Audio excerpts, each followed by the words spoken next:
Some citizens in the Hickory metro area, including Caldwell, Burke, Alexander counties, are still without power, and I do have the latest numbers from Blue Ridge and Duke Energy. The outages all occurred following Saturday's icy weather. Duke Energy reports one outage remaining in Alexander County, 1,197 in Burke County, 2,154 in Caldwell, 10 in Catawba County, 238 in McDowell, and none in Lincoln County.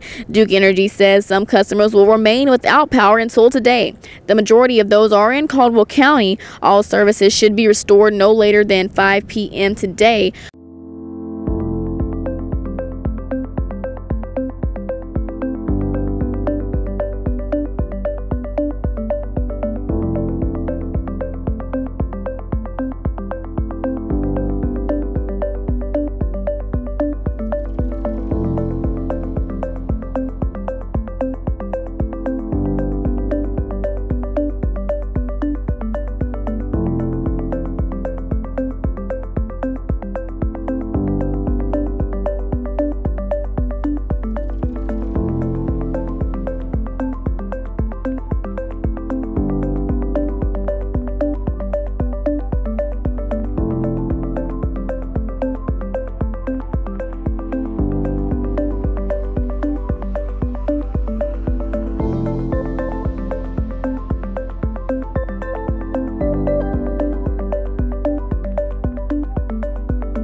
Blue Ridge Energy has restored power for all members as of 8 o'clock last night. Blue Ridge says over 260 areas of damage were sustained on the cooperative's electric system, primarily in Caldwell County. Outages began at 2:21 a.m. Saturday, with the peak coming at 6 a.m. Saturday, when 5,378 Blue Ridge members were still without power. So again, some citizens still without power, but those are the latest numbers from Blue Ridge and Duke Energy. You can check our website, WHKY.com. As we receive more information, we'll keep you updated on there.